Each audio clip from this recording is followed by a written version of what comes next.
Well, the season is not done, and a big final awaits at Lord's on Wednesday. I'm joined by Paul Hiscock and Graham Gooch to preview things for you. Paul, before we start to look at the game itself, can you give us a brief resume of what you've made of Essex's form in the Bob Willis Trophy thus far?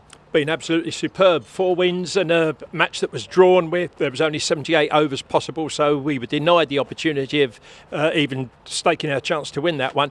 Frustratingly, we were 249 for 3 when the rains came, and that one batting point looked at one stage as if it may even come back to haunt us and deny us. But in the other 4 games, we're absolutely superb, played some superb cricket. A couple went down to the wire.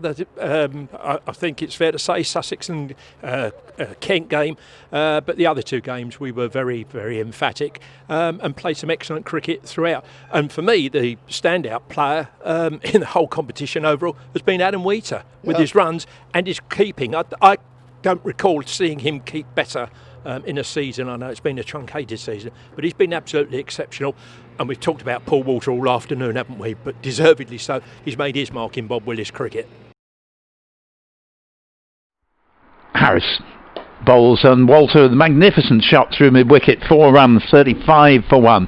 It's over the wicket once again goes Atkinson, and Walter nicely played off his toes, through the leg side, a roll of the wrist. So Walter on strike, he's there on 27. He's almost getting to that danger territory where he starts to potentially get out. He's going to go into the 30s with this stroke. Lovely shot, square through the offside, square drive. So still big days ahead for Essex, and Jamie Porter alongside me is going to be a critical part of that. Looking backwards before we go forwards, Jamie, it's always going to be a bizarre season with circumstances in the world as it is. But Essex have really seemed to benefit from the confidence of winning the title last season and taking it straight into form with that first Kent game this season and onwards. Yeah, I think obviously winning the title last year gives you a great deal of confidence. It makes you believe that you should be challenging again and you should be the team to beat. And yeah, as you said, we've managed to take that confidence through difficult times and really proved to be a tough team to beat this year. And it seemed to me that there were always issues, should we say, in the first innings of virtually every game, that you weren't on top at that point, but you've had that confidence to get yourselves back in. Somebody, Simon Harmer, Chef, somebody has always stepped up and hit runs, taken wickets that have ultimately got you the wins. Yeah, I think that's always been a theme across the last 3 years with our side, or 3 or 4 years even. Someone always puts their hand up. I mean, you look at how we started this season. We could have lost against Kent, we could have lost against Sussex, but we just find ways to win, and that gave us a lot of confidence going into the Middlesex game here, because we felt like we still hadn't quite played our best cricket. We'd showed patches of our best cricket, but we'd won games without playing our best. So I think Middlesex was more of a complete performance. It was certainly a complete, I think all 11 players contributed at some point in the game, so that's given us a great deal of confidence going into the final. And the confidence is very evident in the bowling pack. You spearhead that bowling pack. What have you taken? 20, 21 wickets this season in that tournament. Simon Harmer obviously comes up with a hatful. I think it's 34. But always there's been somebody there to take the wickets. And that has been absolutely critical to the momentum of Essex season in this competition. Yeah, I think, we do, as a bowling unit, we do pride ourselves as one of the best in the country. It obviously helps having Simon Harmer, who gets wickets on. Do you work with him, and does that work off each other, the spinner and the pace? Yeah, I mean, we do try and help each other out. I think whoever you bowl with, you try and help them out at the other end and do your bit at your end. If you're the one taking the wickets, the guy at the other end will try and hold.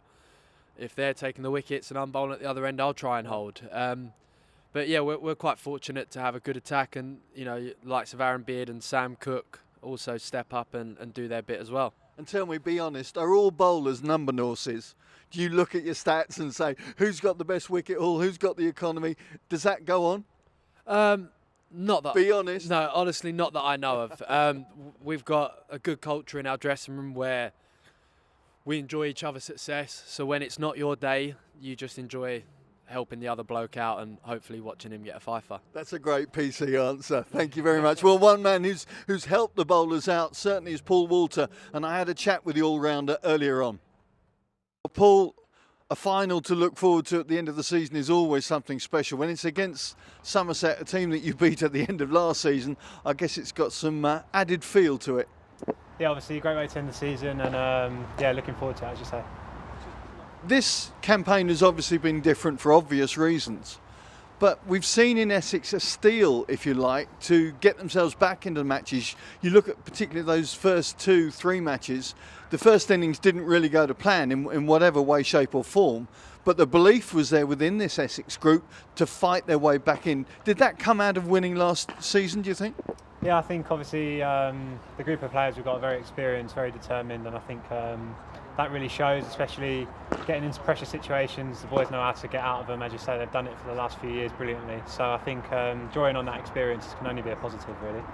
The belief, particularly within the bowling pack, you know, you see Jamie Porter picking up loads of wickets, Simon Harmer again, leading wicket taker in the Bob Willis Trophy. You have that galvanised confidence to know that at any particular time there is somebody there that could change things.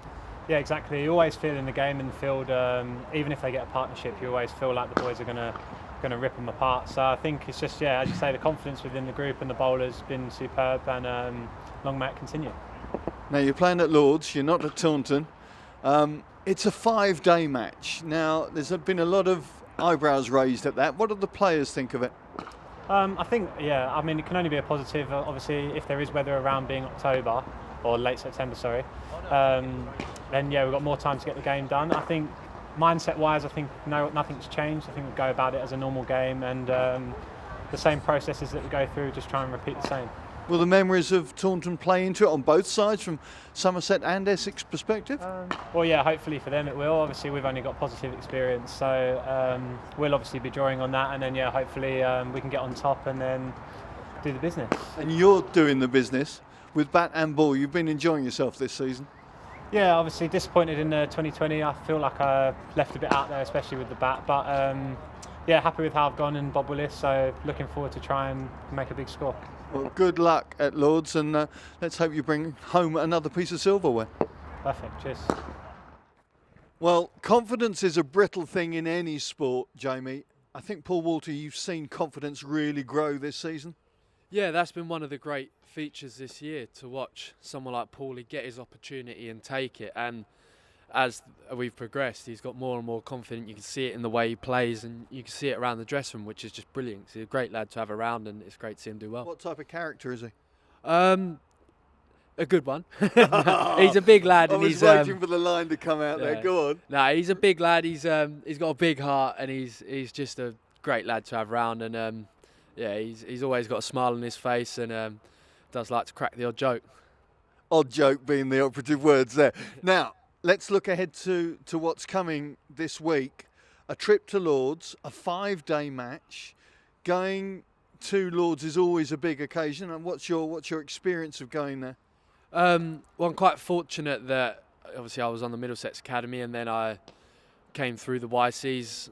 So I've had a lot of experience of being around Lord's. I know kind of, I've done a bit of time with the ground staff and my time in the YCs. So I got a little bit of insight into what conditions we may see, and I've played there a few times. So, I just think Lord's is a special place. Everyone should just go there and enjoy it. It's not often you get to play a 5-day game at Lord's. Do you bowl with the slope or against it?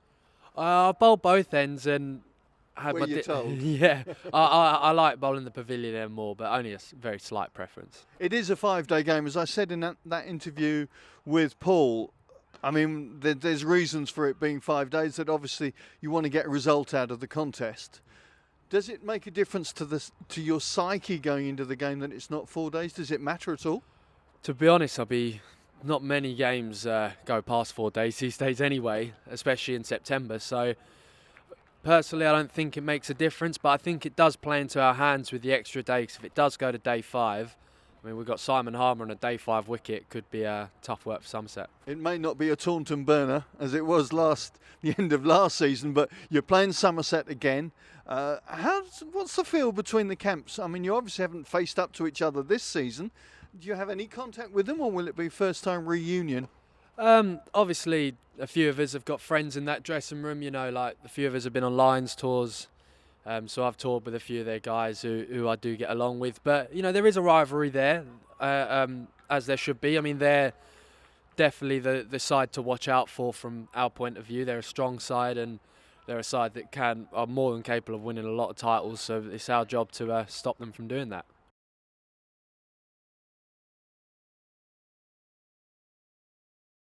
What was interesting, Graham, was when you were watching the stream, Essex didn't have it all their way early on, and there were several scenarios where, I won't say they lost the first innings, but they had problems in the first innings and recovered it to get the win. How much of that was down to winning the championship last season? I think there's a confidence in the side that they can win matches from any position, and winning the championship in 17 and then last year, has given them confidence and belief in their ability. I think where Essex struggle historically over the last few years is, batting points has always been a bit of an issue for Essex, not getting enough batting points. But they've got such a strong bowling lineup. Simon Harmer, dominating in the spin department in the country. Paul Walter and Sam Cook here at the Clad FM County Ground. They like bowling here and they get wickets here. So they've always, redressed the balance for Essex in terms of putting them back in the match. We've also seen Aaron Beard do quite well this year. Yep. So he's come on the scene last year and showed well, and he's built on that this year without Peter Siddle, the overseas player, being there. So, and I agree that Adam Wheater's had a good season also. So that's all come together, and they've proved, their bowling has proved too strong for some of the opposition. Having said that, sides like Surrey came here, and they had a very weak side. They had a lot of injuries and a lot of people missing, but nevertheless, they played good cricket. So I think Essex's concern generally is if they can get enough runs in a match, then they're well in the game. I think we only got 100. Alistair Cook got the 100 down at Arundel, and they need to get more hundreds. I mean, when you go to the final, obviously runs are going to be at a premium because it's a longer match. Yeah, I mean, Jamie Porter taking 21 wickets, Simon Harmer 30 something or other, Sam Cook taking, enough wickets, Aaron Beard as well. It is a bowling attack that is feared and revered, I suppose, through the county circuit. It's a formidable lineup, really, Simon. And I pay extra tribute to Jamie Porter and Sam Cook. Harmy rightly comes in for all the plaudits and praise. I mean, let's be honest with the ball, he's a magician. But Porter and Sam Cook, assisted by Aaron Beard, they take wickets at the top of the order. They get the opposition on the back foot, and that is vitally important. I mean, some bowlers, they get wickets, but they'll often get out the pacemen who come back with a new ball, 9-10 jack. They're all important wickets. It's always difficult to take a wicket. But Porter and Sam Cook get their wickets at the top of the order a lot, and that is a tribute to them, and as I say, tends to give Essex the initiative. Right, next up, and of course you couldn't have written it any better, could you? Somerset. So the memories of last season will come back, all that, the Bunsen burner at Taunton and everything else that went on there. No Tom Banton, because he's gone to the IPL. How do you think, or do you think the memories of that game last season will play into the psyche of this one? No, I don't think so. Somerset knew they had to win that game at the end of last season, so they were going to produce a pitch that would produce a result. So I don't blame them for that. I don't think that has a lot of relevance. I think it's quite refreshing that two of the provincial counties again proved to be the two strongest counties in county cricket. Yep. Also, Derbyshire finished high up in their group as well, and that was quite refreshing, I think, as well. It's not just all the test match playing counties, test match grounds that were up there. So I think that's a shot in the arm for county cricket. I think what will be important at Lord's, some interesting things having played there a lot, is it's September. It's going to be a 10:30 start, and in September, if you look back at all the old Gillette Cup and NatWest Trophy finals that were always played in September, there's always something in the pitch early morning at that time of the year. Now, Jamie Porter, Peter Siddle before, and Aaron Beard and Sam Cook, you know, have built their reputations here at the Cloud FM County Ground by moving the ball around, and this pitch here assists them. So if there's going to be any assistance at Lord's, I think that will help the Essex bowlers. Having said that, you know, Somerset are no slouches as well. Craig Overton's played Test cricket for England. He's had a, you know, fantastic season for them and been very instrumental in them getting to the final. So they've got Jack Leach as well, England spinner. So it's going to be a good contest and pretty even one, I'd say. Well, we're all looking forward to it here, and there's 3 Essex fans here saying, "Go Essex!"